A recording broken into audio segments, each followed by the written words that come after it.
malapit na silang masukol. Kaya ngayon, gumagawa na naman sila ng eksena para matakpan ang issue ng katiwalian. Gagawa na naman sila ng kalokohan. Meron na naman silang ipagkakanulong Pilipino para mapagtakpan ang kanilang kawalanghian. Todo na yung galit mo, ganyan. Pag gaganyan, wala talagang matatakot sa iyo eh. Wala matatakot sa iyo. Kaya nga, kaliwat kanan yung nakawan sa gobyerno kasi di sila natatakot. Kaya naman kayo sa inyong kapwa Pilipino.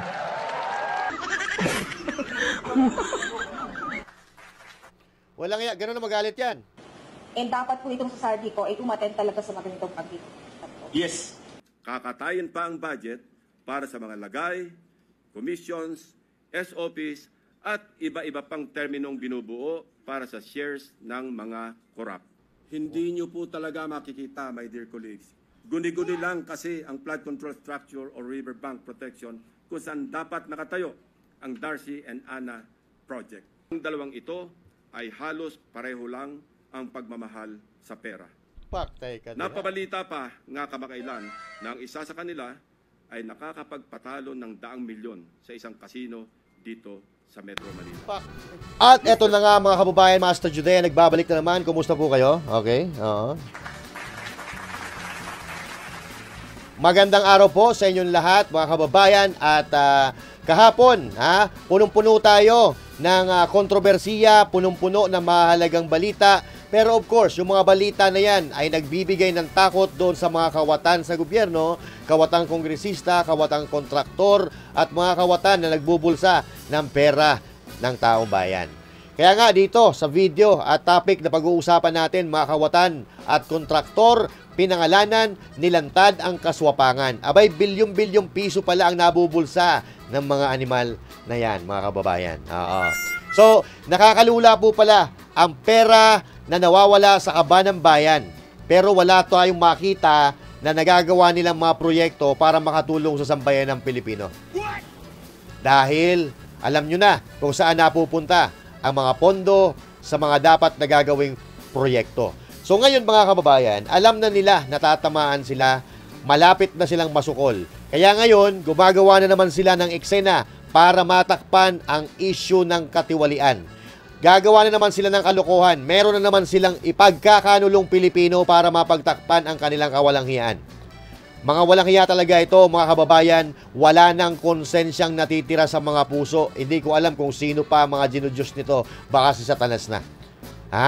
Sa privilege speech ni Senator Lacson, nalaman natin ang sabwatan ng mga notorious na kongresista at mga kontratista na mga kasabwat nila.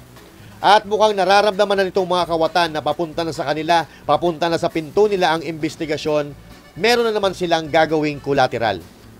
At ang sabi nga ni Senator Lacson, ito ay sindikato. Sindikato ng mga palpak at mga palpak na proyekto, mga sablay, mga substandard at mga ghost project. So nalalapit na ang kanilang paghukom, mga kababayan. Tulong-tulong na ang mga Pilipino na gustong panagutin ang kanilang kawalanghiyaan. Mga kongresista, mga kababayan, mga kongresista na lango sa komisyon, sa SOP, sa mga lagay, binuking yan ni Senator Pampilo Lacson. Alam na ng taong bayan ang lahat na pinagagawa. Hindi pa natin tukoy kung sino talaga, pero darating ang araw, darating ang pagkakataon na masasala ng mga senador at ng investigasyon kung sino talaga ang pasimuno ng nakawan. Meron pa palang tinatawag na reseta, mga kababayan, parang doktor Yung ginagawa, ang tawag nila doon sa kasulatan, reseta. Aba, doktor ba sila? Sa bagay, nang dodoktor ng mga dokumento. Abay, napakalaki ng problema ng ating bansa na pilit inaayos ngayon ng mga senador, mga kababayan. Inaayos ng mga senador kasama o katulong ng taong bayan at mga personalidad na galit sa korupsyon. Bakit tayo nagkakaroon ng ganitong problema ngayon, mga kababayan?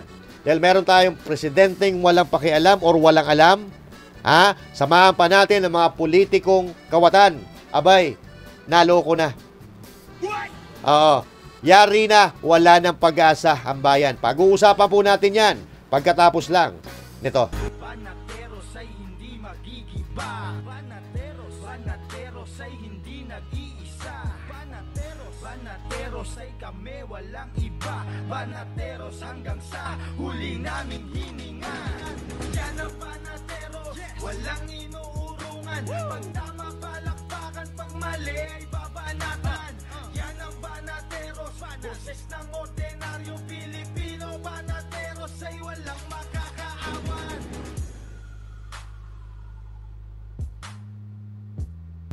At magandang araw ulit mga kababayan, Luzon, Visayas at Mindanao at sa mga kababayan nating OFW, mga immigrants sa iba't ibang panig ng mundo. Magandang araw po sa inyo lahat, and of course Master Judea nagbabalik. Huwag kakalimutan na mag-like, mag-share at mag-subscribe sa ating channel para lahat tayo ay masaya. Yan. Alright? Okay. So dito mga kababayan, umpisa muna natin. Light muna tayo at marahil may idea na kayo kung bakit ganito ang nangyayari sa ating bayan. Kung bakit nangyayari itong mga ganitong mga sitwasyon sa ating bansa, mga lantara pagdanakaw, malawakang korupsyon. Alam ko, may idea kayo kung bakit nangyayari ito. Unang-una, meron tayong presidente na kamot lang ng ulo ang alam. Kamot lang siya ng kamot ng ulo kapag nakaka-encounter siya ng mga problema na halos hindi niya alam kung paano susolusyonan. Sabay ang tanong niya, anong gagawin natin? Mga pangako na kanyang pinapako, tama nga sinabi ng dating presidente na he is a weak leader. Okay? Napapatunayan natin ngayon yan. Harap-harapin siyang winawalang hiya ng mga congressman, ng mga direktor ng ahensya ng gobyerno, so mga kontratista, baka mamaya nga, mga sekretary, niloloko siya eh. Diba? Baka mamaya, pati yung mga sekretary niya, niloloko siya, hindi natin alam kung sino. So, ibig sabihin, mga kababayan, ay talagang hindi natatakot po sa kanya. Bakit? Kasi nga weak, walang alam, hindi siya marunong maging presidente. Yan ang sabi ni VP Sara Duterte. So, pakinggan po natin yung mga nagdaan niyang mga statement. Kung ito ba'y pang-presidente o tayo ay mawawala ng pag-asa pag ganito ang leader ng ating bansa. Kaya po ang umusga. Buti rin nakapag-harvest na tayo dito sa amin, nakapag-harvest na kami, kakatanim lang eh. So yan po mga kababayan ang statement ng presidente para hindi pinag-aaralan. Okay? I don't think he is capable of being a president because now he is already 3 years in the position but nothing's happened. Wala nangyayari. Meron po tayong magagawa. Imbis na bumaha tuwing tag-ulan, ang gagawin natin ay iipunin natin ang tubig para mapakinabangan sa panahon ng tagtuyot. Ipunin ng ulan. Paano mo gagawin yan? Walang hiya. Titiyakin natin na ang depdeb na titiyakin natin na ang depdeb. Ang pangangailangan sa power ay pataas ng pataas, marami ng parami. Kaya piso, bagay na bagay sa atin ang solar dahil alam naman ninyo, kahit umuulan, may araw pa rin. Kahit umuulan, may araw pa rin. Di ba? Paano nangyari? Umuulan, umaaraw? Nasira pa yung flood control natin. Pinangga ng barko. Maraming nagsasabi. So yan po mga kababayan, yung pinagyayabang nila dati. Mayroon na tayong 5,500 flood control projects. Mayroon na tayong more than 9,000 flood control projects. So ito na. Nababasa ko sa dyaryo, naririnig ko sa radyo, television. Nasa na mga flood control. Nandyan ang mga flood control na overwhelm lang. Tayo ng flood control na yan. Walang yung flood control na yan. Na-overwhelm na. Parang tao. May pakiramdam yung flood control project.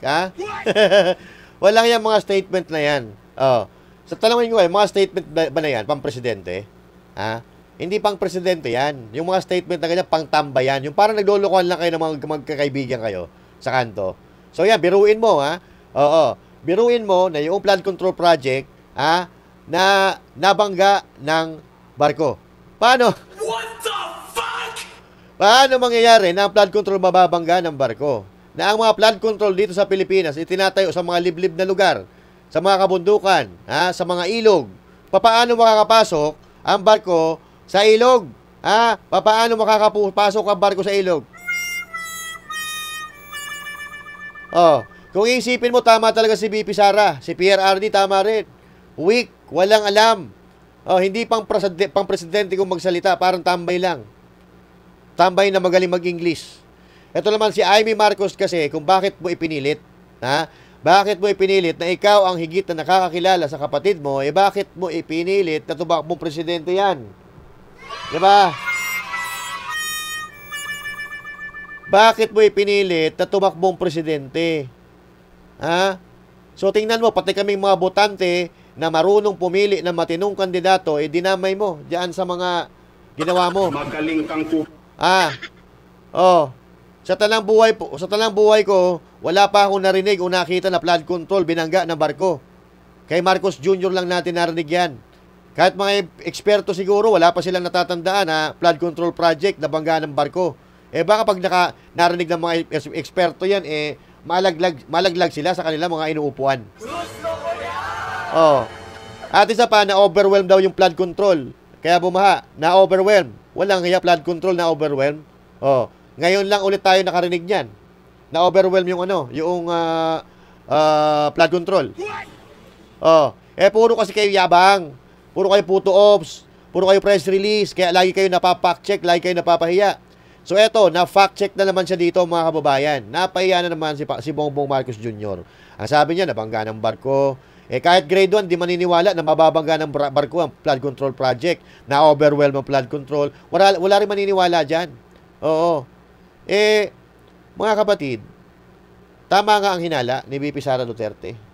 Tama ang sinasabi ni President Duterte. Wala Wala tayong magagawa. Ganun na nakayanan ng Presidente ng Pilipinas ngayon. Ang sabi niya dati, ano sabi? 5,500 flood control project. Sabi ng sekretary niya, more than 9,000 flood control projects. Only to find out na mga guni-guni lang pala yung project na yon. So sila mismo nagsabi, naguni-guni. Ito na nangyari ngayon. Few inches later.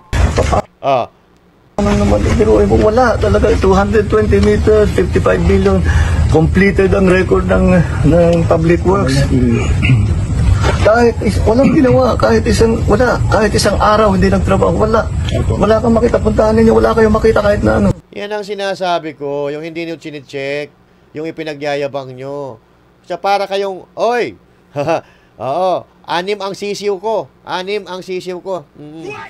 Pero yung itlog, hindi pa napipisa. Hindi pa nagiging sisiw. Ipinagyayabang mo na, hindi pa napipisa yung itlog. Walang hiya talaga. Ewan ko. What the fuck? Tuloy-tuloy ang pagbaha doon sa kabila. Bakit? So, yes. Sir? If all of these projects were properly executed and implemented, ang laki nang nawala na problema sa atin at sa mga taong bayan. At saka mas magiging maayos hanggang irrigation, hanggang water supply, fresh water supply for household. Pero ito yung ginagawa nila talagang nakakapinsala ba sa mga wala, malamya. Wala, malamya. Local residents. So yes, it's no, I'm not disappointed, I'm angry. Hindi daw siya disappointed. He is angry. Todo na yan galit mo, ganyan. Pagka ganyan, wala talagang matatakot sa iyo Wala matatakot sa iyo. Kaya nga, kaliwat kanan yung nakawan sa gobyerno kasi di sila natatakot. Paano ka nga ulit magalit, Mr. President? Paano nga magalit ito? Wait lang. Mahiya naman kayo sa inyong kapwa Pilipino.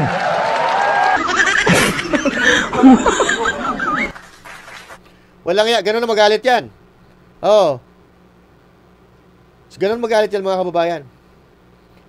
Ganun magalit ang presidente ng Pilipinas. Kahit pusa, di matatakot yan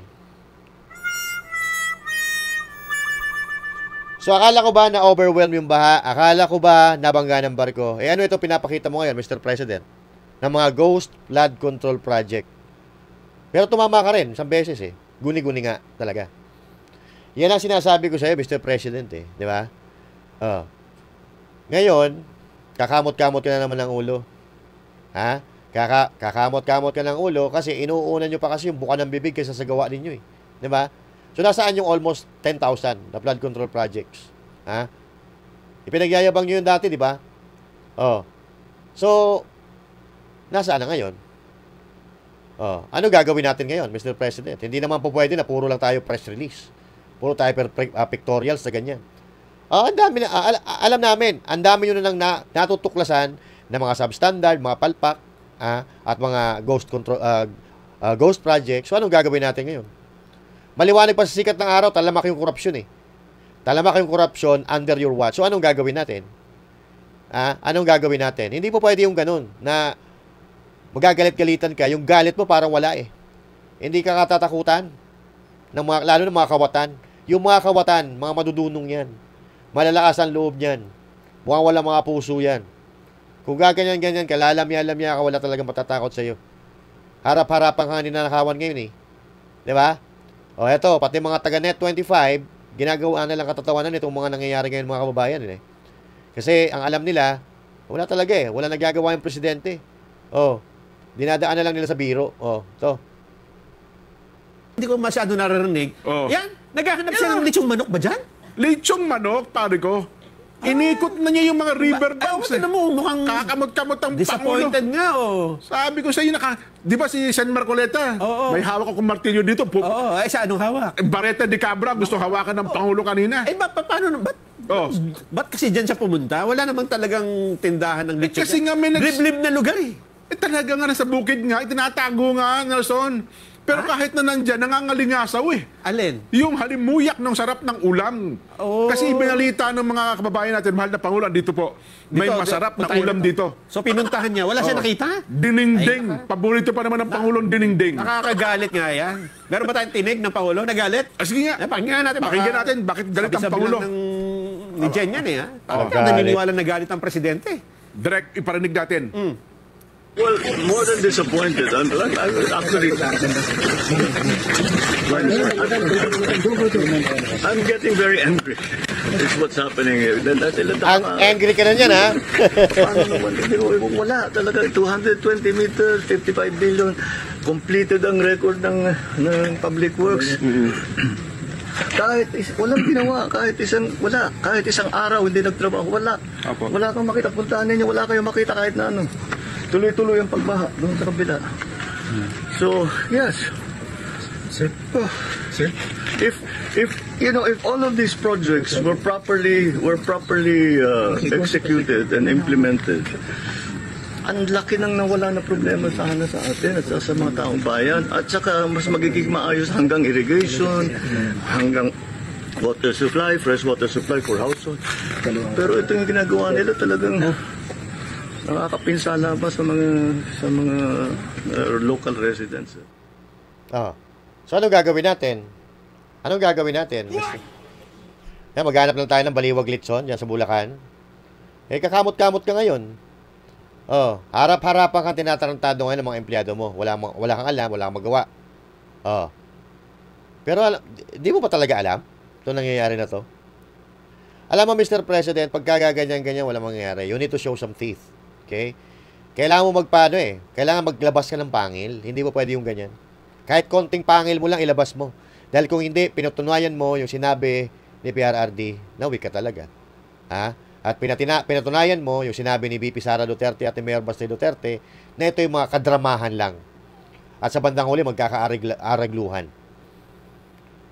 At paghuhugas ng kamay lang para mabaling ang sisi sa iba. Kaya mo ito ginagawa. Ganun ba? Kasi, eto re-realtukin kita, Mr. President. Walang dating yung mga ginagawa mo eh. Walang matatakot sa ganyan. Puro show off yung ginagawa mo eh. Puro salita, puro drama, puro walang kwenta. Hindi kanya kakatakutan. Walang matatakot sa'yo, kaya nga nangyayari yung ganito eh. Kaya nga ang daming nawawalang pera sa gobyerno eh. Kasi hindi nga takot sa'yo. Wala kang sinasampulan. Hindi ko alam kung bakit. Nandiyan na lahat ng ebidensya eh. Nandiyan na lahat ng ebidensya, lahat ng mga dokumento, kung sino pumirma, kung sino kontrakto, kung sino lahat yan. Nandiyan na lahat. Wala, kakasuhan mo na lang. Di ba? Ito si Mr. President, parang yung tatay na hindi maayos yung problema sa loob ng pamamahay niya. Harap-harapan kang binabalasubas, tapos, wala. Yan lang ang kaya mo gawin. I'm hungry. Yung sasabihin mo, I am not disappointed. I am very angry. Ang galit, Mr. President, hindi sinasabi yan. Ang galit, ipinapakita. Hindi sinasabi, ipinapakita. Nagagalit ka dahil may mali. Ngayon, ituwid mo yung mali. Paano mo itutuwid yung mali? panagutin mo yung mga kawatan na nagnanakaw ng pera para sa mga proyektong pinapakinabangan sana ng taong bayan. Walang dating yung mga sasabi-sabihin mo na galit ako. Galit ako. Eh, tao dapat yung magsasabi na ikaw ay galit. Kaya, tinanggal mo si ganito kasi nagalit ka. Tinanggal ni Presidente Marcos si ganito kasi nagalit siya eh. Kasi nangurap sa gobyerno. Hayaan mo yung ginagawa mo, yung magsabi kung ano yung nararamdaman mo. Di ba? At kung ano ang nararapat na gawin bilang isang pangulo, yun dapat ang ginagawa. Di ba? Hindi ka vlogger, hindi ka vlogger, hindi ka content creator, boss. Ha? Presidente ka. Lahat kaya mong gawin. Ikaw ang pinakamakapangyarihan sa Pilipinas. Oh, lahat kaya mong gawin para panagutin yung mga kawatan sa gobyerno mo. Ha? Hindi mo dapat kailangan na imbestigahan pa ng ganon katagal na panahon kung nakikita mo na maliwanag pa sa sikat ng araw na may anomalya at mayroong mga pirma kung sino yung mga kontratista at kung sino yung mga nangurap ng pera dyan. Masyado kayong malambot. Maliwanag na maliwanag, ha, na may korupsyon. Dapat alam mo kung sino yung may kasalanan dahil presidente ka eh. Sayang. Sayang yung confidential funds mo na bilyon-bilyon kung hindi mo alam kung sino tumatarantado sa'yo. Actually, hindi na nga kailangan ng hearing-hearing dapat yan eh. Kasi dokumentado yan eh. Nakadokumento sa gobyerno. Yun pa lang na sinasabi nilang tapos ang proyekto, tapos yung pala, wala naman silang ginawa. That's a big case. Napakalaking kasalanan. Pero bakit hindi mo kasuhan? May mga investigasyon pa na maliwanag doon sa mga ebidensya na meron kayo na meron talagang mga gago na nagnanakaw sa gobyerno. Maliban na lang kung kasabwat kayo dito. Oh. Eh, maliban na lang kung may bas-bas mo yung mga nangyayari ito. Eh, wala talaga tayong patutunguhan yan kung ganun. Oh. Wala tayong patutunguhan yan kung may bas-bas mo, kundi magtiwala or maghintay sa resulta ng Senate hearing. Oh. Alam mo, napakadali lang. Let's just go back. Pag ikaw nahihirapan ka, you just need to go back to basic. Basic, kung anong dapat gawin. At isipin natin na kapag gusto, may paraan. Pag ayaw, maraming dahilan yan. Alam mo, Mr. President, kung ano ang dapat mong gawin. Ha? Ang dami nga nagpapayo sa'yo. Ito, pakita ko pa, oh. First, since na-mention niya kanina si Congressman Ko, ulit-ulit mo sinasabi na siya na lang nakakasagot sa ganito. Because diba, sino pa makakasagot? Wala na records eh. Pag hindi pa niya nasagot yan, ako, ano nangyari dyan? Paano napalitan yan nung imposible naman? Saka sabi nga ni Vice President Sara Duterte noon, there are only two people who runs the budget, Saldico and the Speaker. So ngayon po, do you support the idea po na ang dapat na number one na ma-invite sa mga Senate hearing regarding po sa mga flood control projects ay si mismong Congressman po? Yes. Agree. And dapat po itong sa Saldico ay umattend talaga sa mga ganitong pagdito. Kung wala po siyang tinatag. Ayun, mga kababayan. Yun na po ang solusyon. Patawag mo si Saldico, yung pinsan mo, si Romualdez, kasi ang sabi nga ni VP Sara Duterte, silang dalawa lang may hawak ng pera. Nagmamando kung saan ibibigyan pera ng gobyerno. And now, talking about Romualdez and Co., sasabit sila dito, mga kababayan. Ha? Yun ang sinabi ni VP Sara Duterte, sila may hawak ng pondo. Alam nila, nasasabit sila dito, kasi may mga dokumento yan. May mga kontratang pinipirmahan bawat proyekto at kahit wala silang pirma, malalaman kung sino ang nagbigay ng go signal at kung kanino galing at kung sino nag-approve ng pondo. Kaya ito, yun ang dapat mong gawin, Mr. President. Ipatawag mo kung sino ang nagmamanage ng pera, sino ang nagsesegregate at namumudbud ng pera na dapat sa proyekto ng bayan noong 2025. Alam naman natin kung sino. Alam nila nasasabit sila dito. Kaya ito, gumagawa na naman sila ng eksena para mamatay itong issue na to at maibaling sa iba ang atensyon ng tao. Gumagawa na naman sila ng cover up, mga kababayan, para mailihis na naman ang issue at maabsuelto na naman yung mga pagnanakaw sa gobyerno. Meron naman silang ipagkakanulong tao o Pilipino to save their assets. Eto.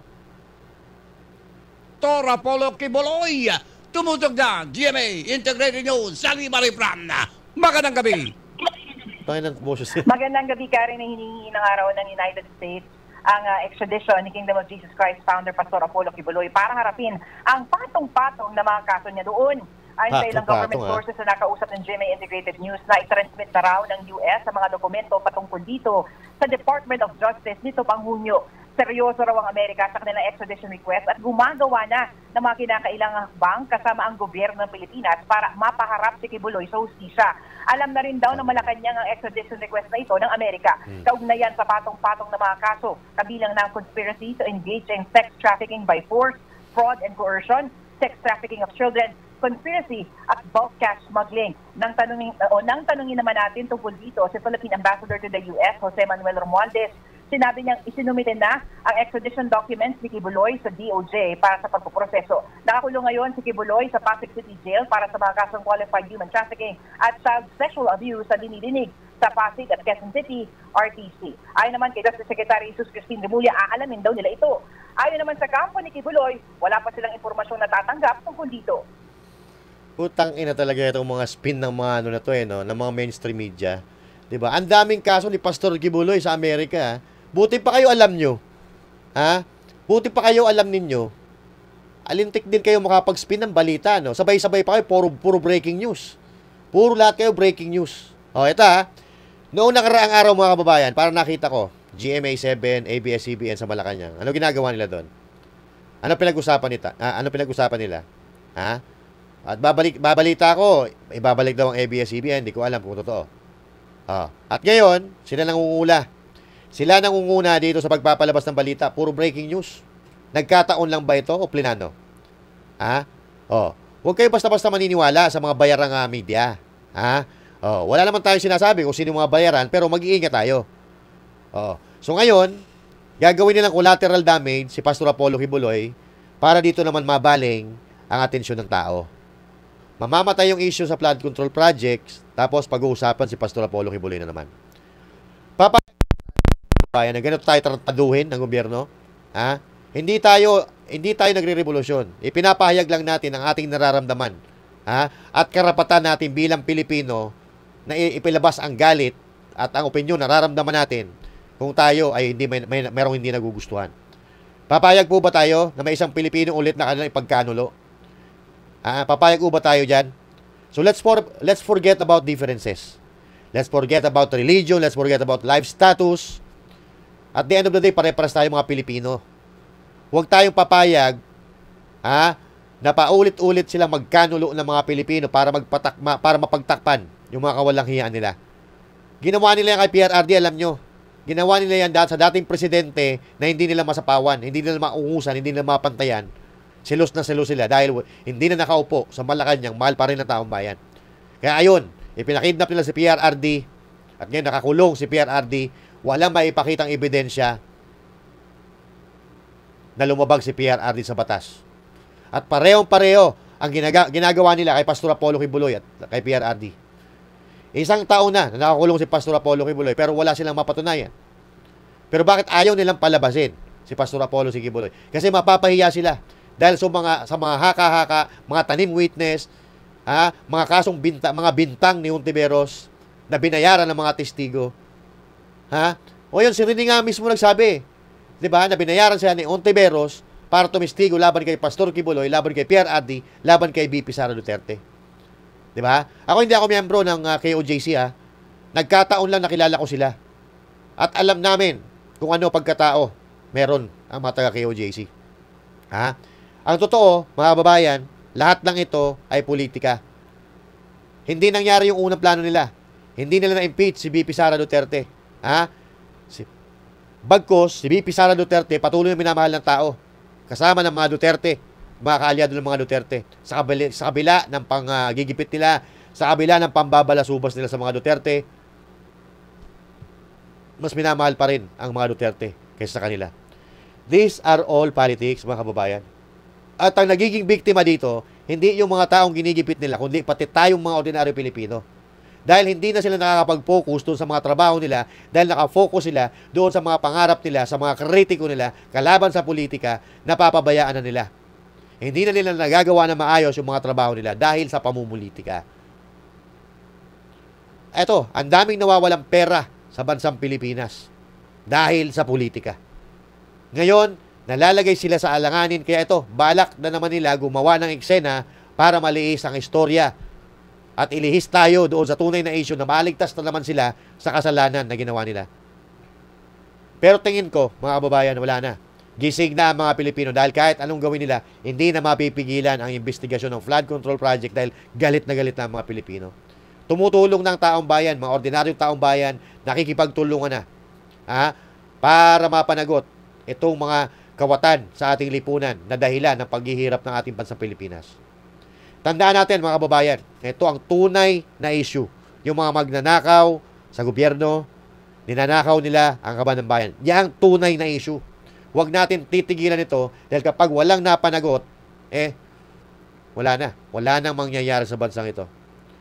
Sabay-sabay, mga mainstream media, nakita nyo kanina, breaking news, Pastor Apollo si Kibuloy, nagre-request ang Amerika na extradite si Pastor Apollo Kibuloy. Mga tanga ba kayo? Hindi po pwede extradite si Pastor Apollo si Kibuloy dahil may kaso siya dito sa Pilipinas. May tanim siyang kaso dito sa Pilipinas. Di ba? Hindi yan po pwede dalhin sa Amerika kung may kasong kinakaharap sa Pilipinas. Huwag kayong tatanga-tanga. Diyan kayo nahuhuli bakit? Nautusan kayo para sabay-sabay? Sabay-sabay Puro breaking news. Breaking news. Lahat sila breaking news. Ito, basahin ko. Ito. DOJ na mismo ang nagsabi kayo, mga prostitute, mga bayarang media, kung sino man kayo mga bayarang media ito. Kanina, News 5, nagpalabas kayo ng balita na breaking news na ang Amerika nagre-request ng extradition kay Pastor Apollo Kibuloy. Napasok kayo, no? Ito, nag-post uli sila 1 hour ago. Sabi dito, update sa umano'y US extradition request para kay Kibuloy. Ibinahagi ni Justice Secretary Boy Rimulya na sinabihan siya ni Foreign Affairs Secretary Tess Lazaro na wala pa silang natatanggap na anumang extradition request para kay Kingdom of Jesus Christ leader Pastor Apollo si Kibuloy. Matatandaan na unang kinumpirma ni Philippine Ambassador to the US, Jose Babes Romualdez, sa News 5 na nasa Department of Justice na ang mga dokumento na umano'y extradition request ng US para kay Kibuloy. Nilinaw naman ni DOJ Secretary Asek Miko Clavano na hindi maaaring ma-extradite ang isang individual na may pending criminal case sa local courts. Kailangan munang litisin ang individual at kung sakali silbihan ang sentensya bago ituloy ang extradition. Napaso kayo. Yan, sinisisi nyo si Romualdez. Kasi kayo, ang ginagawa nyo, papuputukin nyo yung balita. Dahil alam nyo yung tao na pag narinig na yung balita, naniniwala na. Tapos ngayon, maglalabas kayo ng update and written sa page ninyo, kino-correct ninyo yung sinabi nyo nauna sa telebisyon. Tapos, i-correct ninyo dito sa Facebook. Ano to? Naglulukuhan tayo, ginagawa ng tanga mga Pilipino. Sa tingin ko, huwag kayong mag-alala. Kung may pinoprotektahan kayo, hindi na mapipigilan ng investigasyon sa flood control project. Nagsanib puwersa na yung mga galit sa korupsyon. Si Lacson, mga senador, si Magalong, pati taong bayan nakikisali. Mayroon ako mga nakikita ng mga Pilipino na nagpupunta sa mga flood control projects na palpak at isinusumbong sa mga senador. Gawin po natin yan. At wala na sila magagawa, mga kababayan. Ito ang tunay na issue. At ito, ilalantad, mga kababayan, ni Senator Panfilo Lacson kung gaano tinatarantado ng mga kontraktor, ng mga politiko, ng mga congressman ang pera ng taong bayan. Nakakalula ito, nakagagalit, nakakapanindig ng laman kung paano nila ginagahasa ang pera ng bayan. Bilyon-bilyon, pukin ang ina. Grabe. Ito, panoorin natin, mga kababayan, at komentuhan natin. Thank you, Mr. President. Mr. President, my distinguished colleagues, I rise on a matter of personal and collective privilege to uncover schemes surrounding a systemic problem in our country, one that submerges our nation not just in floodwaters, but in depths of corruption. In the course of our research and investigation, we encountered several words. Their meanings we could not find in the dictionary. So, we looked somewhere else. Alas, we found them in the corruptionary. We have a saying, a leaky roof today is a ruined home tomorrow. Thankfully, President Bongbong Marcos himself has taken decisive steps to plug the leaky roof as a determined follow-through on his striking rebuke and appeal to conscience with his resounding admonition, mahiya naman kayo. Wasting no time after his stern warning during the last SONA against those who Panoorin natin mga kababayan kasi medyo mahaba ito more than 30 minutes o 40 minutes, pero malaman po dito mga bibitawan dito ni Senator Pampilo Lacson na talaga namang ikakainit ng ulo nyo. Use public funds, Malacanang established and launched the Sumbong sa Pangulo website last week. I commend and sincerely thank the President for this open source website. Not only does it open the public a direct line to the President to report anomalous flood control projects in their midst, but in my case, including that of my staff, the website makes our investigative work a lot easier. For one, the coordinates that the website provides showed us a faster way to find shady, even ghost projects. Last week, the President took aim. Today, I am pulling the trigger. Para sa ating mga kababayan, nakatutok ang aking presentasyon sa araw na ito sa mga flood control projects pa lamang. Hindi pa rito kasama ang iba pang mga infrastructure projects na punong-puno rin ng anomalya. Isa-isahin natin ang mga impormasyong aming nakalap sa mga nakalipas na linggo mula sa aming sariling pag-aaral at pagsasaliksik, na suportado ng mga impormasyon mula mismo sa mga DPWH officials at insiders, pati ilang contractors, kasama na rin ang open sources. Una, ang kalakaran ng ilang mga kontratista at mga kasabwat nila sa gobyerno na sa paghahati-hatian ng pondo, kasama na rin ang mga termino o codes patungkol sa kanilang modus. Pangalawa, ang mga palpak na proyekto dahil sa paggamit ng substandard na materyales, kasama na ang mga kontratistang nasa likod nito. Pangatlo, ang mga proyektong lantarang inaangkin bilang congressional insertions.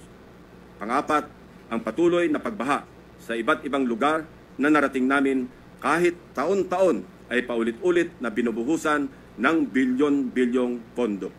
At ang pinakahuli, ang mga tinatawag ng Pangulo na guni-guni o ghost projects na aming nahukay. For over 15 years, from 2011 to 2025, we appropriated more than 1.9 trillion pesos for flood control management program under the budget of the Department of Public Works and Highways alone. Sa loob lamang ng 3 taon, mula 2023 hanggang 2025, higit 1 trillion pesos ang ating inilaan sa ilalim ng 3 naipasang budget measures para sa flood control. Halos 53% ng kabuuang pondo sa loob ng 15 taon. When we are speaking in trillions of pesos, we should expect our streets and low-lying communities to be flood-free when the rains pour. Gayunpaman, sa paghagupit ng magkakasunod na habagat at mga bagyong Krising, Dante at Emo, ilang linggo pa lamang ang nakalipas, kasamang winasak at inanod ng baha ang bilyon-bilyong pisong halaga ng mga flood control projects na halos bago at kakukumpleto pa lamang na dapat sana ay nagbigay proteksyon sa ating mga kabahayan at komunidad. Corruption has been so pervasive and systemic that doing so is like a piece of cake. And when I say piece of cake, I mean that funds for a specific project are divided, shares vary depending on greed, big parts swallowed by corrupt operators, both from the public and private sectors, leaving only crumbs for actual project implementation. May ilan pang ang proyekto, hindi man lang nagtira para sa taong bayan. Ang tawag ng Pangulong Marcos dito, guni-guni o ghost projects. Mr. President, let me illustrate an example of the pie sharing in a severely corrupted project. Nais kong bigyan diin na hindi ito representasyon ng lahat ng kalakaran sa flood control projects sa buong Pilipinas. While the pillaging pattern is relatively the same, the pie sharing varies depending on the level of greed. Ihiwalay muna natin ang mga regular o legal na buwis at insurances na automatic na binabawas sa mga proyekto. 5% value-added tax, 2% withholding tax, 1% para sa bonds and insurances, at 1% materials testing. Ibawas na rin natin ang allowable contractor's profit na 8 to 10%. Halimbawa, sa 100 million piso na pondo para sa flood control project, kung ibabawas ang maximum allowable deductions, nasa 82 million ang matitira para sa proyekto. Pero hindi pa rito nagtatapos, Mr. President. Kakatayin pa ang budget para sa mga lagay, commissions, SOPs, at iba-iba pang terminong binubuo para sa shares ng mga korap. Sa mga halos magkakaparehong impormasyon na aming nakalap, ganito kagarapal ang sistema sa hatian ng isang maanumalyang proyekto. Nako. 8 to 10% para sa mga opisyal ng DPWH. Swerte na daw kung pumayag ang district engineer na 6% lamang ang parte niya. May extrang 2 to 3% pa na parte ang district engineering office kung may sosobra sa contractor's profit. Na-compute na rin kasi ng district engineering office ang tutubuin ng contractor mula sa project at sinisiguro na nila na sosobra ito sa allowable profit para mayroon pa silang kukubrahin. Ang tawag nila rito, reseta. Reseta dahil ang presyo na itinakda ng district engineering office ay nakasulat at napagdesisyonan na. Parang gamot, Mr. President, lulunukin na lang ng contractor. Patay ka diha. May reseta pa talaga eh. Ito yung mga terminologies nila. Matindi, mga kababayan. At tingin ko dito, tingin ko, nagkaroon ng onsihan dito sa hatian. Kaya ngayon, lumalabas ang ganitong problema. Huwag kayong mag-alala. Kasi pag sabi nga nila, pag pera ang pinag-uusapan, dyan na kayo. Dyan na, magsisimula ang kaguluhan. So, nagkakagulo na sila ngayon. 5 to 6% para sa mga miyembro ng Beach and Awards Committee or BAC. 0.5 to 1% para sa COA. Mr. President, meron pa ngayong tinatawag na passing through or parking fee na aabot sa katumbas na 5 to 6% ng pondo. May parking fee Ito pa? ang itinuturing na royalty, ang tawag sa lagay na ibinibigay sa politikong may kontrol sa distrito kung saan i-implementa o itatayo ang proyekto. Grabe. Lo and behold, Mr. President, 20 to 25% ang karaniwang napupunta sa funder o project proponent na politiko. Naku, grabe. Mr. President, ang matitirang pondo para sa pagpapatayo ng proyekto ay napakaswerte ng umabot sa 40% o 40 million pesos alisunod sa ating halimbawang 100 million pisong pondo para sa proyekto. Mr. President, there is an evident pattern of this nasty distribution of public funds among crooks. Ito ay base sa mga case studies na aming pinuntahan at masusing inimbestigahan sa iba't ibang dako ng bansa. Partikular sa issue ng flood control. Hindi na namin sinama sa aking presentasyon ang mga naikutan at ibinunyag na ng Pangulo. Ang malinaw na malinaw. Halos pare-pareho ang pattern kung paano minamasaker ng mga kawatan ang pondo ng bayan. Nauna na po itong inuulat ng ating Pangulo noong nakarang linggo. Nang banggitin niya ang mga items na pare-pareho ang contract cost sa kabila ng pagkakaiba-iba ng specs, disenyo at haba ng proyekto. Panoorin po natin ang video. Pag sinabi, may 50 project, pare-pareho, 150 million lahat. Pare-pareho lahat. Imposible yan. It is impossible for one barangay, even if they are the next barangay, to have the exact same project to the exact same amount with the exact same contractor. Imposible yan. Sa parlance po na ang nakakaalam lamang ay ang mga kasali sa gulangan sa pondo. Ito po ang tinatawag na distinct. Distinct ang mga budget items na makikita sa General Appropriations Act at awarded contracts na may pare-parehong halaga para sa magkakalapit man o magkakalayo na proyekto. Distinct dahil ayon sa aming mga informants sa loob ng DPWH at kinumpirma ng ilang contractors, coded na budget ito para mayroong pagkakakilanlan ang mga quote-unquote may-ari ng proyekto. Para sa mga nakakaunawa, ang ibig sabihin po ay akin yan. Sa Bulacan First Engineering District na pinamumunuan na magkasunod na tinanggal sa pwesto na sina dating District Engineer Henry Alcantara at ang pumalit sa kanya na si Bryce Hernandez. Napag-alaman naming talamak ang ganitong kalakaran. Bakit? Sapagat ayon sa mga contractors at DPWH officials na nakipag-usap mismo sa akin at aking staff, ang dalawang ito ay halos pareho lang ang pagmamahal sa pera. Napabalita pa nga kamakailan na ang isa sa kanila ay nakakapagpatalo ng daang milyon sa isang kasino dito sa Metro Manila. Mr. President, sa District Engineering Office na ito, sa ilalim ng pamumuno ng dalawang nabanggit na opisyal, para sa taong 2024, 28 proyekto ang pare-pareho ang pondo kahit magkakaiba ang specs, disenyo at haba. What Distinct. the Babalikan po natin, Mr. President, mamaya ang lalawigan ng Bulacan na aming maituturing na pinaka-notorious pagdating sa anomalya ng flood control projects base sa aming mga findings. Eto. Sa mga taga Bulacan, alam nyo na kung bakit hindi humuhupa ang baha dyan sa inyo. Okay? Pero tatandaan ko talagang inaabot ng buwan, 6 na buwan yung baha dyan dati. No, sa panahon ni Pangulong Duterte, parang biglang nawala. Pero ngayon, bumabalik na naman yung baha dyan sa Bulacan. Yung baha, ang tubig, naghahanap yan ng malulusutan. Yan ang pinakamadaling trabaho ng gobyerno. Tubig, malulusutan ng tubig. Napakalawak ng dagat sa mundo na pwedeng pagtapunan ng tubig ba at tubig ulan. Hindi ko alam kung bakit diyan sa flood, sa baha, walang yan, nagkakaproblema tayo. Hindi pa dapat tumatagal ang baha ng 1 linggo. Pero diyan sa Bulacan dati, hindi ko alam ngayon, yung ibang lugar diyan tumatagal ng taon pa nga yung baha eh.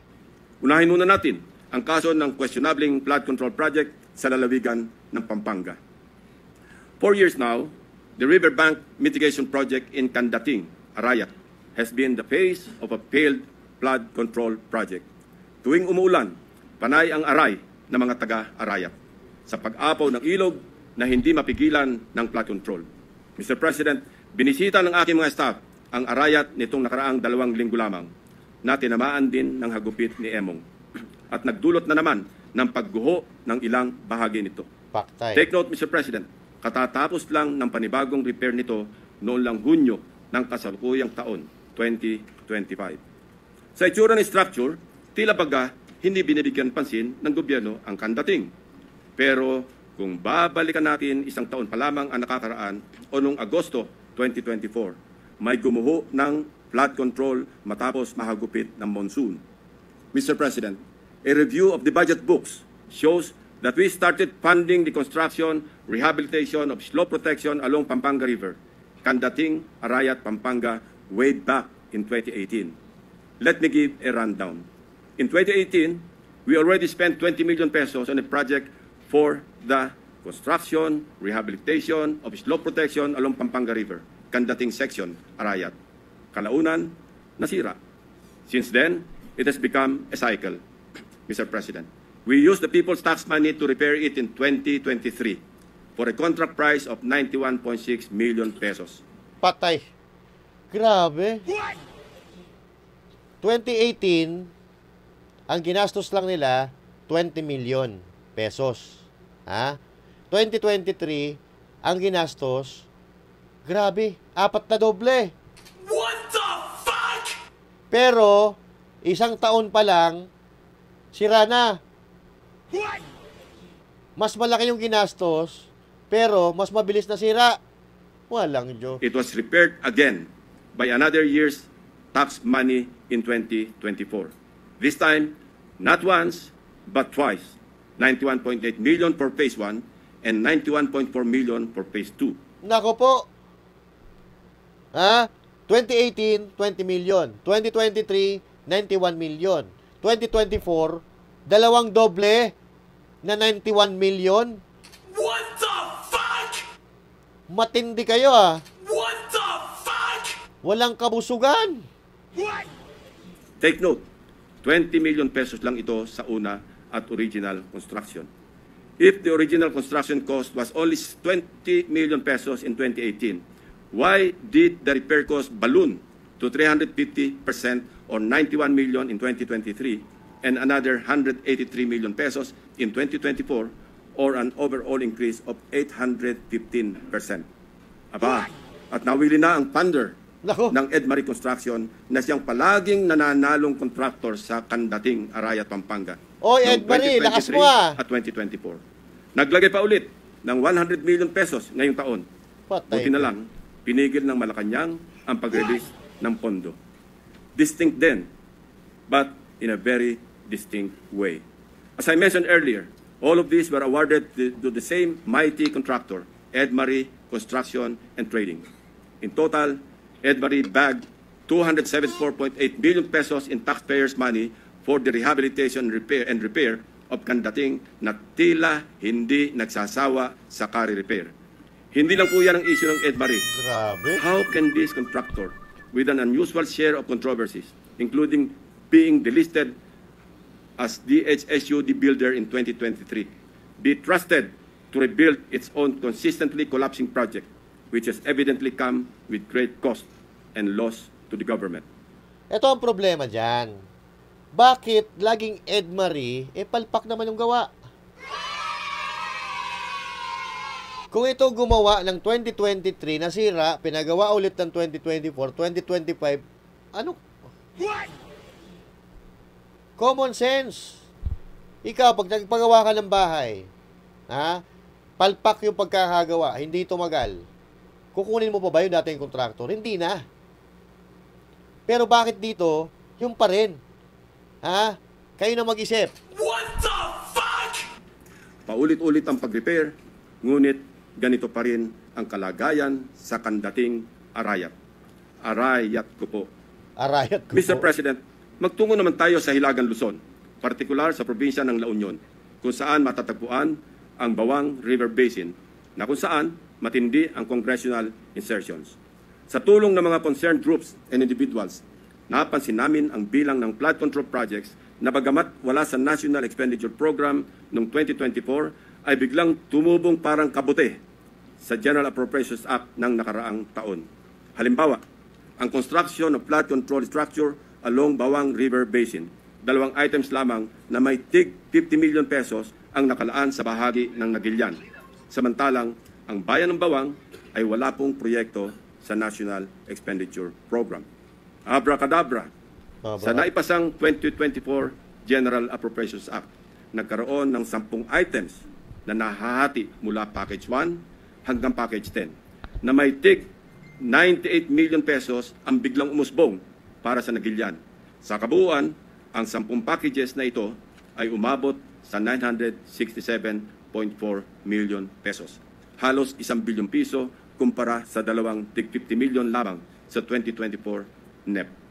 Sa Bawang naman, 7 packages ang lumitaw na may magkakaparehong halaga, 89 million pesos each. Sa kabuuan, ito ay nagkakahalaga ng 623 million pesos mula zero budget sa NEP ng 2024. Sa aming masinsing pagkalkal, ay natuklasan naming iisang kontraktor ang naawardan ng lahat ng packages na ito. Ang Silver Wolves Construction Corporation.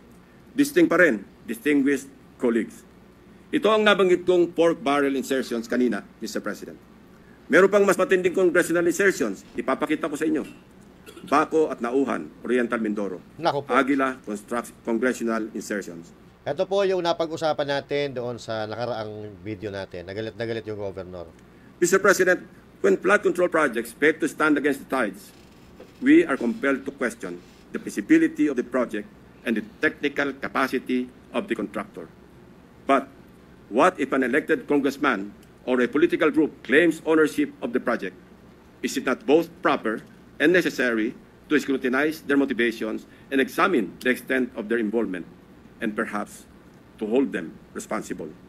This explains the logic why I am insisting to make transparent the identities of the proponents of the insertions, from the House GAB, Senate version, and all the way to the BICAM. If they claim something as theirs, should they not also be accountable for its failures?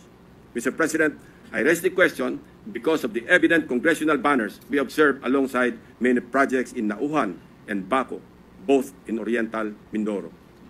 Bilang halimbawa, in Barangay Burbuli, Baco, Oriental Mindoro, one banner reads, Congressional Project, Construction of Flood Control Structure along Barangay Burbuli, Alag River, Baco, Oriental Mindoro, Aguila, Aksyon, Gobyerno at inisyatibo sa larangang lehislatura. This project, awarded to Silver Wolves Construction Corporation again, is worth 95 million pesos. It is an ongoing project to be completed in December 2025.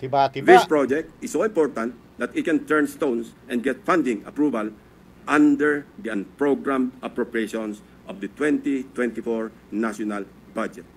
This prompts us to dig deeper into the web. And as they say, social media is a great resource of evidence, which lawyers fondly call testimony against self-interest. In one Facebook post, we discovered a congressional representative showcasing his midterm accomplishment report covering the period from June 30, 2022 to December 31, 2023. He openly lists projects, hold your breath, funded by his office. I repeat, funded by his office, including flood control and river protection initiatives. Ang kapal ng muka, inangkin niya na sa opisina daw niya galing yung pondo na pinagawa na sa flood control project. What the fuck? Sobra naman kakapalan ng mukha mo kung sino mang congressman ka. Ha? What the fuck? Pera mo? What the fuck? Walang hiya. From Aguilas Baco, let us travel to Aguilas Nauhan, also in Oriental Mindoro. Mr. President, Nauhan is among the beneficiaries of 3.6 billion pesos worth of projects, while Baco proudly lists 807 million, all of which is attributed to and owned up by the office of the congressman. Hindi lamang po ito ang maswerteng napondohan.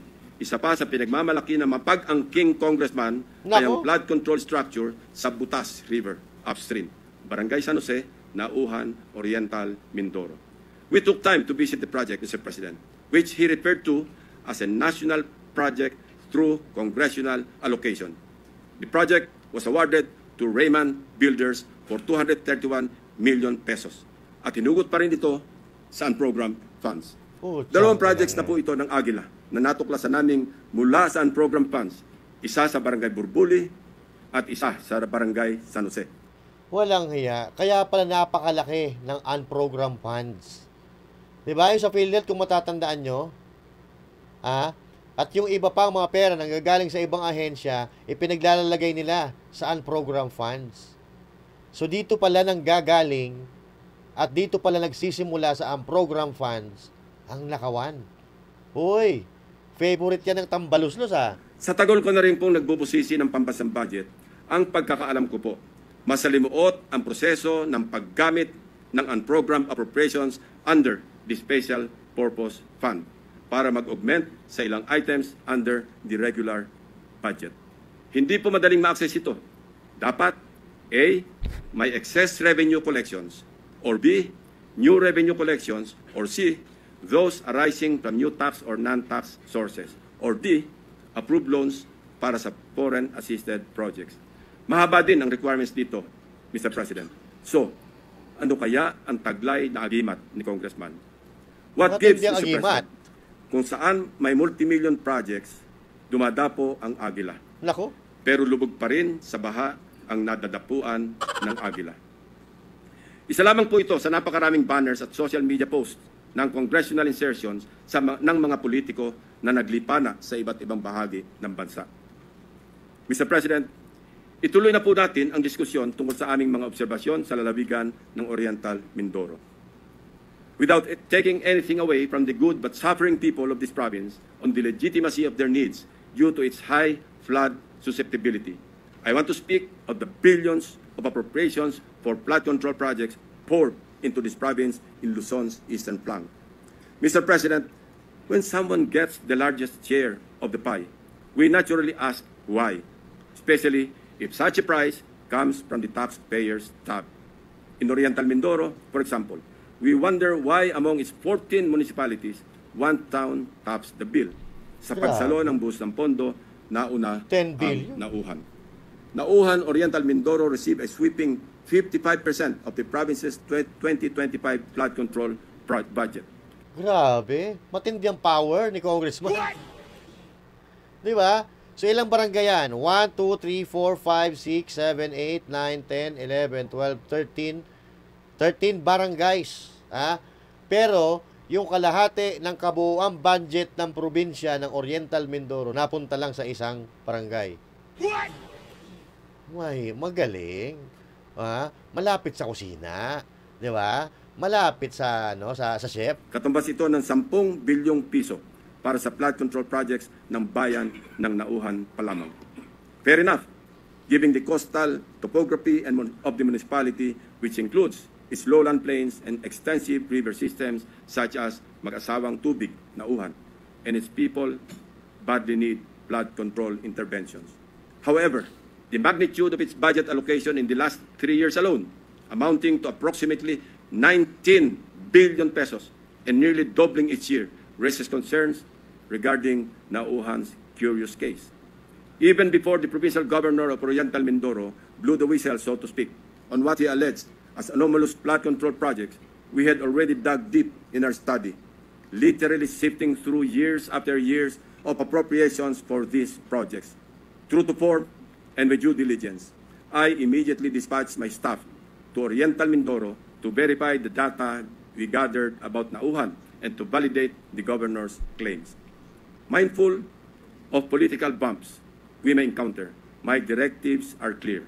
We must see no political color and remain impartial in our findings. My staff traversed Oriental Mindoro across 10 barangays to randomly check flood control projects based on the list of awarded contracts from 2023 to 2025 that we obtained from the DPWH website. The field validation came in the aftermath of the widespread flooding in the province of Oriental Mindoro during the Habagat. Una sa aming listahan ang barangay Mulawin. Sa 70 barangay ng Nauhan, Oriental Mindoro, ang barangay Mulawin ay nakakuha naman ng 1.9 billion pesos. Sino kaya ang makapangyarihang funder sa barangay Mulawin? We scoured the budget books from the National Expenditure Program, the House GAB, Senate version, and GAA, as well as the DPWH awarded contracts in barangay Mulawin. Of the 1.9 billion pesos fund for 8 flood control projects, only 810 million pesos for 3 projects was included in the President's budget or NEP. The remaining 1.1 billion was inserted, I repeat, was inserted in the House version, Mr. President. What? Yung 1 billion, inserted yon. Wala sa National Expenditure Program, kinuha nila doon sa program funds. Ang lupit talaga ni Speaker. Di ba? Ikaw yung, si Speaker yung gustong-gusto niyan eh. Yung program na yan eh. Rightly so. Most of these congressional insertions were tagged for issuance of SARO or withheld by Malacanang, save for the curious case of 2 projects worth about 300 million pesos already awarded and ongoing construction with target completion in December 2025. Mr. President, sa buhos ng budget sa barangay na ito, inaasahan natin na may proteksyon na ang mga residente ng Mulawin mula sa baha dulot ng bagyo. Sa kasamaang palad, habagat pa lang at hindi pa man naitalang bagyo ang tumama sa probinsya.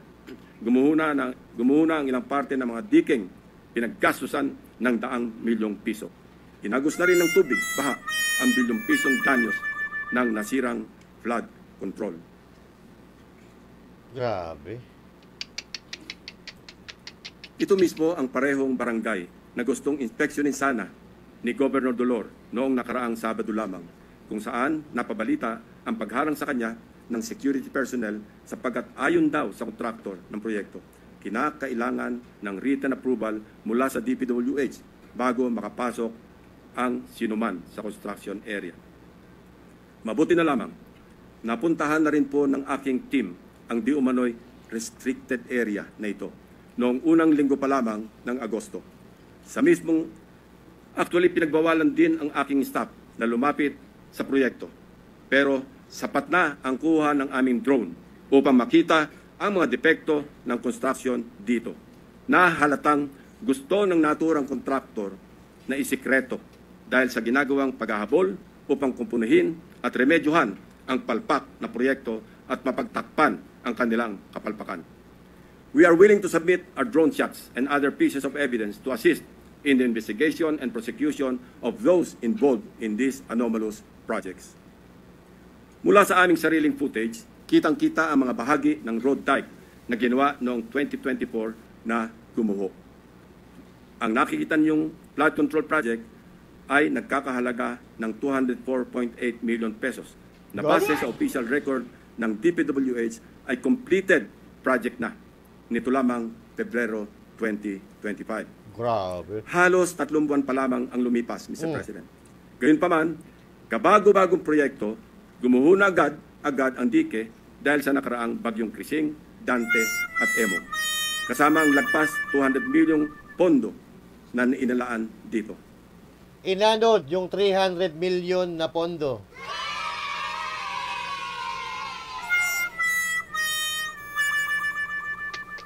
Sa kahabaan pa rin ng Bukayaw River, natagpuan naman namin ang isa sa mga congressional insertion na nagkakahalaga ng 137 million at inaasahang matatapos ngayong Disyembre. Kasabay ng hagupit ng habagat, inanod na rin ang malaking bahagi ng binubuong dike.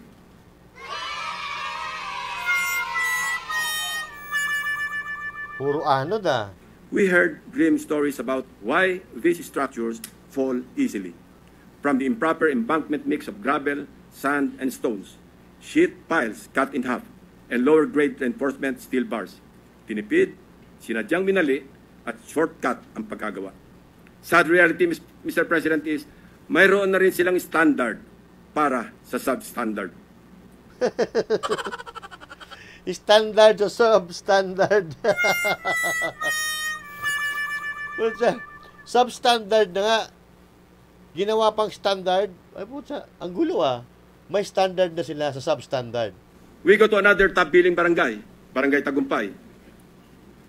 Barangay Tagumpay, still in Auhan, is another case of flood control.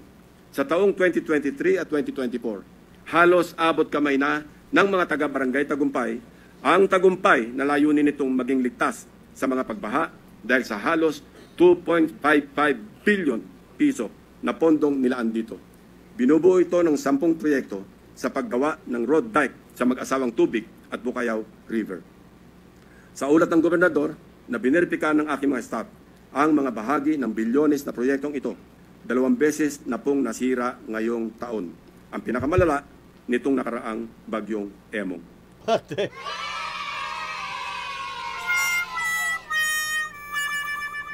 Sa mga larawan o video nakuha ng aming team, kapansin-pansin nga naman na imbes na graba, buhangin at simento, buhangin ang laman ng structure na ito.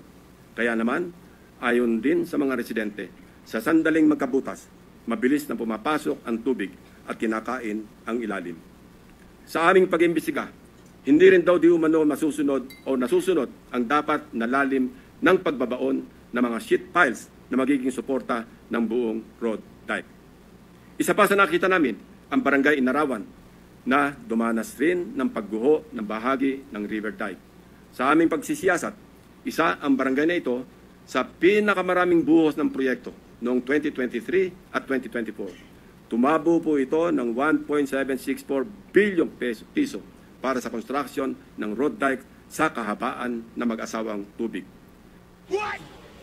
Sa lahat ng proyektong nilaan sa Barangay Inarawan, tanging ang SunWest Incorporated ang nakakopo ng mga proyekto. Ito... Uy! What the fuck? Parang kilala ko yung SunWest na yan, ah. Ang kontraktor na una na nating narinig sa ulat ng Pangulo bilang pangwalo sa mga kontratistang nakakuha ng pinakamarami at pinakamalaking kontrata sa flood control. Mr. President, sinuyod din namin ang ilang pang-barangay na binuhusan ng pondo, ngunit hindi pa rin nakaligtas sa daluyong ng pagbaha dahil sa karamihan ay substandard, gumuho at hindi napanindigan ang pagiging flood control structure. Ilan sa mga ito ang mga sumusunod na ipapakita natin. Sa Barangay Pinagsabangan 2, higit 228 million piso ang pondong nilaan, pero ang reklamo ng mga residente, putol-putol ang pagkagawa ng river control. Malaking bahagi rin ito ang gumuho ng nagdaang habagat. Sa Barangay Melgar, nirereklamo ng mga residente ang mababaw na pagkakabaon ng mga bakal sa ginagawang dike.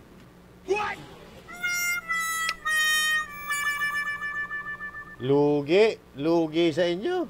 Ha? Kawawa sa inyo. Sa taong ito, 3 coastal road shore protection ang itinatayo na ang sumatotal ipapalo sa halos 693 milyong piso. Sa Barangay Arangin, mayroon ding ongoing projects na nagkakahalaga ng 109 million. Ngunit hindi pa man tapos, ay nasira na ulit dahil sa habagat. Mr. President, for 3 years, 19 billion na pondo ang ibinuhos para sa flood control sa Nauhan. Umaapaw ang pondo pero lubog pa rin sa baha ang mga nauhenyo. Kawawang Pilipino. Ano nangyari, Mr. President? Kaninong mga bulsa inanod ang buwis ng taong bayan? Kung sa Oriental Mindoro, gumuguho ang mga proyekto, mamaya po, Mr. President, Naku, marami ipapakita pa. namin ang mga lugar naman na walang makikitang gumuguho. Hindi dahil sa matitibay ang paggagawa, kundi dahil hindi talaga maaaring gumuho ang guni-guni o ghost projects. Mr. President, sa kalapit barangay, sa Barangay Apitong, isa sa mga proyektong matyagang hinanap ng aking team ay ang construction of road dike along mag-asawang Tubig River, Sitio Dique, Barangay Apitong, Section, Nauhan, Oriental, Mindoro, na na-award sa Elite General Contractor and Development Corporation. Ang halaga ng kontrata, 192.99 million pesos. Ayon sa dokumentong ito, mula sa DPWH website, completed na po ito. Ngunit, nang puntahan ng aking team, wala po silang nakitang proyekto sa Sitio Dique. Ayon din po sa pahayag ng mga residente, wala pong flood control na ginawa noong nakaraang taon sa kanilang sitio. Ang alam lang nila, mayroong gagawin pa lamang ngayong 2025. Nasaan ang halos 193 million na pondo sa Sitio Dique noong 2024? Eksakto ang lokasyon na aming pinuntahan sapagkat consistent ito sa coordinates na nakalathala sa DPWH at sa sumbong sa Pangulo website. Guni-guni o guni-guni? Mr. President, distinguished colleagues, tuloy-tuloy na po tayo sa usapang guni-guni sa mga proyekto sa lalawigan ng Bulacan. Nasabi ko nga kanina ay ang pinaka-notorious sa aming mga case studies na sa ulat na rin ng mga taga DPWH officials at insiders at ilang contractors ay minumulto ng humigit kumulang 30 guni-guning proyekto.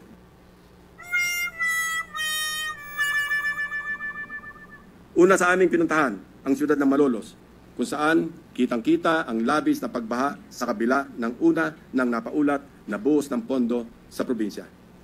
Isa sa aming binisitang proyekto ng aking team sa Barangay Calero ay ang construction of riverbank protection na may kontratang nakakahalaga ng 77 million pesos. Ang kontrator nito, base sa record, ay Wawaw Builders at tag as completed as of October 2024. Gamit ang coordinates sa sumbong sa Pangulo website, madali naming natunton ang lokasyon ng proyekto. Inabutan po namin ang flood control structure na ayon sa mga residente ay sinimulang gawin ngayong taon, 2025 lamang. Ibig sabihin po, ang pondo nito ay nasa taong 2025, hindi 2024. Sigurado kami sapagkat iba ang contract ID nito base sa DPWH billboard na inyong nakikita sa screen. Kinumpirma din po ng mga residente na walang flood control project na ginawa sa lugar noong 2024. Ang malaking tanong, ano ang riverbank protection structure na pinondohan at sinasabing completed dito? Ito po bang nakikita nating puting pader sa screen? Pader nga po yan, Sir President. Perimeter fence ng subdivision. Sir President, sari-saring gimmick, makapandaya lang ng milyones sa kaban ng bayan. Magtungo tayo sa susunod na barangay, Mr. President. Lula ng bangka, binagtas ng aking mga staff ang barangay Babatnin upang hanapin ang riverbank protective structure na pinondohan noong 2024. Ito ay nagkakahalaga ng 77 million pesos ulit na nakuha naman ng Darcy and Ana Builders. Mayroong flood control project na kumpirmado rin sa mga online videos na nahanap namin. Ang siste, hindi po ito ginawa noong 2024. 2018 pa po, Mr. President. Pinondohan din ito noong 2021, 2023 at 2024. Ayon sa mga residente, ang huling pagsasaayos dito ay nangyari noong 2023 na substandard din ang pagkakagawa. So, kanino napunta ang inilagak na pondo sa ilalim ng 2024 national budget para sa proyekto na ito? Paulit-ulit ang pagpopondo kahit gawa na. Bagong style ito, Mr. President. Ilan pa kayang flood control projects ang ganito? Ang contractor nito na Darcy and Ana Builders. Nagmimistulang multo rin. Bakit kanyo? Base sa mga dokumento ng kumpanyang ito, Ito ay isang negosyo na rehistrado sa ilalim ng sole proprietorship at may address sa Cardona, Rizal.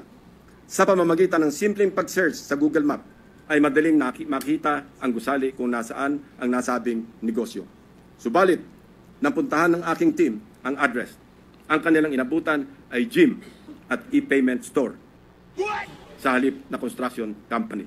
Wala na rin ang signage ng Darcy and Anna Builders sa dating nakakabit sa building. Maya-maya, ipapakita pa namin ang mga natuklasan naming proyekto na gawa o dapat ginawa ng nawawalang Darcy and Anna Builders. Sinunod din po natin ang ilang barangay sa Hagonoy, Bulacan, na hanggang ngayon ay lubog pa rin sa tubig baha, Mr. President.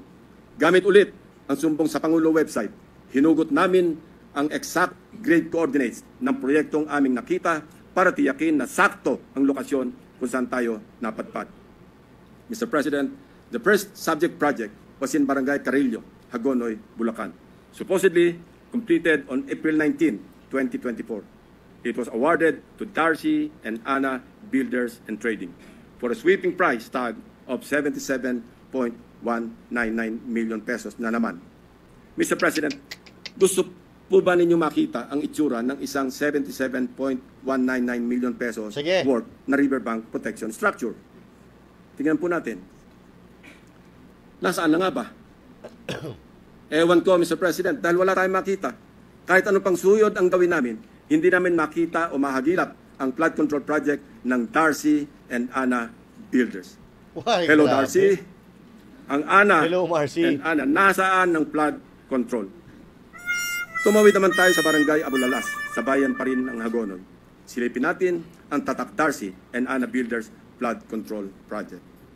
Sinuong ng aking team ang baha sa Barangay Abulalas, Hagonoy, para hanapin ang proyektong Construction of Riverbank Protection Structure mula sa Darcy and Anna na nagkakahalaga ng 77.199 million pesos na naman. Ito po ang tumambad sa amin, Mr. President. Nakikita niyo po ba ang pagkakatayo ng flood control structure? Wala. Hindi niyo po talaga makikita, my dear colleagues. Guni-guni lang kasi ang flood control structure o riverbank protection kung saan dapat nakatayo ang Darcy and Anna project. Iba rin ang kaso sa Barangay Iba. Tinungo namin ang proyekto Riverbank Protection Structure sa Barangay Iba ng Wawaw Builders na natapos na dapat noong Oktubre 2024. Ang presyo ng proyekto, 77.199 million pesos na naman. Pagdating ng aming team sa exact coordinates, mayroong kasalukuyang tinatayong istruktura. Ang bonus, may kasama pang pumping station. Pero ang ginagawang proyekto, hindi ang Wawaw Project. Sa mismong lokasyon, kung saan dapat nakatayo ang Wawaw Riverbank Protection, ang nakabalandrang contract ID ay ang ongoing project ng isang First Star Builders Contractors para sa flood mitigation structure with pumping station and floodgate na ang presyo ay papalo sa 92.54 million pesos. What? Mr. President, nawawala ang Wawaw Project at mukhang gusto pang pagtakpan ang Ghost Project na ito, kaya nagmamadaling magtayo ng bagong struktura sa eksaktong project location kung saan dapat matagal lang may flood control. Nako, delikado. Siyempre, mahuhuli si congressman o kaya si governor o kung sino man, yung nag-aproba or yung kumawat ng pera doon sa proyekto na yan. Malapit na kayo malapit na kayong masukol, mga buwak ka ng inan nyo. Wawaw ang binisita, First Star ang dinatnan. Wawaw ang hinanap, First Star ang natagpuan. Mukhang ang modus na ito, tatapalan ang Ghost Project ng ibang proyekto. At ang masama, na walang parang bula ang milyong-milyong gastos mula na naman sa taong bayan.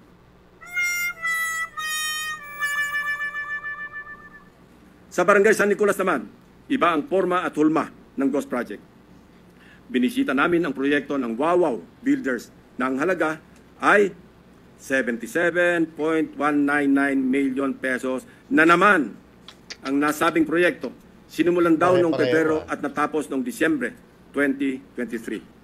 Pero sa aming pagsisiyasat, 2017 pa lamang ay mayroon ng flood control sa lokasyong tinuro kung nasaan ang Wawaw project. Makikita rin sa historical imagery ng lugar na walang nabago simula pa noong 2017. So, anong itinayo ng Wawaw Builders noong 2023? Di wala. Grabe. May guni-guni na naman sa barangay San Nicolas. Wow na wow ang Wawaw. Mr. President, makikita natin ang iisang pattern ng mga proyektong guni-guni ng Darcy and Ana at Wawaw Builders sa barangay Carillo, Abulalas, Iba at San Nicolas, First Engineering District ng Bulacan. Pare-parehong contract price, 77.199 million pesos. Pare-parehong riverbank protection structure, pare-parehong guni-guni. Very distinctly ghost projects. Ang mga taong nasa likod ng scheme na ito or scam na ito ang dapat ipinangpupukpok sa pagbabaon ng mga seat files. Hindi ito kababalagan, Mr. President. This is well orchestrated by an organized network of people who abuse their power. May isang grupo sa loob ng First District Engineering Office ng Bulacan na kilalang sindikato ng mga substandard at ghost projects. Ang kanilang modus, manghihiram ng lisensya sa mga suki nilang contractors. Gamit ang lisensya ng contractors, sila na ang mag-implement ng proyekto. O kung hindi man, magpoproseso ng mga dokumento para lumabas na completed na ang mga ghost projects. My office is willing and ready to provide the names of the members of this well-organized syndicate inside the Bulacan First District Engineering Office. Yun! Dapat sinabi mo na, Senator. Including yung mga pangalan na yan. Probable witnesses to testify against them if and when the appropriate authorities will open a formal investigation into these morally wicked schemes to defraud our people of their hard-earned taxpayers' money. Naku po, yan ang sinasabi ko. Oo. So, palakpakan natin si Senator Ping Lacson. Yan. Palakpakan natin. Kasi mga kababayan, nag-effort po siya. Oo. Eto, maganda tong ginawa ni Ping Lacson. Ako, bumibilib ako dito. Wala pong ibang gumawa nito kundi si Ping. Hindi ko alam yung ibang senador kung may ginawang ganito. Pero si Ping Lacson, wala. Gumawa talaga siya. Gumawa siya ng paraan para malaman. Paano mo nga naman malalaman kung meron o wala kung di mo pupuntahan? Kaya ayon, pinapuntahan niya sa staff niya. At ngayon, mayroon tayong pinag-uusapan. At ang mahalaga pa dito, alam natin o alam niya kung sino o ano ang mga pangalan ng mga kontraktor, kung sino nagpondo, paktay ka diha.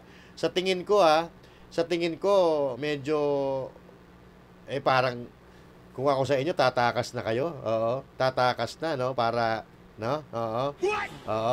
Hindi na makulong.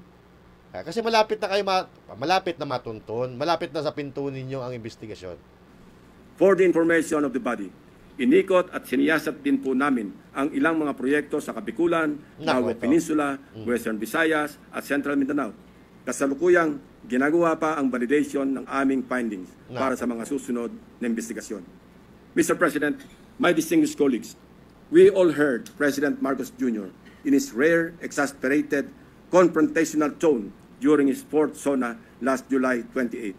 Pinalakpakan natin siya ng malakas nang sabihin niya sa ating harap-harapan sa plenaryo ng Batasang Pambansa, mahiya naman kayo. And rightly so, since he also said in the same SONA that he witnessed firsthand how the floodgates of corruption have swung wide open in many areas he personally inspected. He saw defective flood control projects, obviously built with substandard materials or not built at all, wasting hundreds of billions of pesos in taxpayers' money drifted away. Palitan nyo kasi presidente na yan. What? Ha? Gusto ko yan! Kaya Selby, di ba? Tingnan mo po siya, bilyon-bilyon na nawawala. Oh, ngayon lang natin nalaman to ha. Pero 3 taon siya na nakaupo dyan. So ibig sabihin, 3 taon na rin na nagnanakaw itong mga kapatan na ito. Grabe, mga kababayan. And down the drain. And all this, Mr. President, went straight to the pockets of the insatiably greedy, so vile, so greedy, and corrupt to the core politicians, DPWH officials, and contractors. conniving among themselves, unmindful of the lives lost and the properties destroyed, all for their lust for money. This humble representation just confirmed with sordid details what President Marcos announced in the launching of the Sumbong sa Pangulo website, which greatly helped us in tracking and monitoring the status of the non-existing but fully paid flood control projects. Mr. President, distinguished colleagues, we can do our part in leading the way under your leadership and the cooperation that each and every one of us in this august hall to set the example in good governance. We can start with an honest-to-goodness and fully transparent deliberation of the 2026 National Budget Measure. Ayun, mga kababayan, palakpakan ulit natin si Senator Lacson. Yan. So ito, mga kababayan, huwag natin titigilan ito. Huwag natin titigilan kasi tayo po ang lugi dito. At isa pa, unfair po ito. Unfair po ito, mga kababayan, doon sa mga lingkod bayan, sa mga nagtatrabaho sa gobyerno na lumalaban ng patas. Unfair po ito doon sa mga nagtatrabaho ng tapat na lalo-lalo na yung matatagal na sa gobyerno na kung sa tagal nila sa gobyerno, ganun pa rin yung uri ng bahay nila, walang pagbabago dahil lumalaban sila ng parehas. Pero itong mga putang inang mga kurap na ito, mga bago pa lang, siguro sa pamumulitika yung mga yan, mararangya na ang mga buhay, mararangya na ang mga bahay. So ganun po ka-unfair ang buhay sa mundo.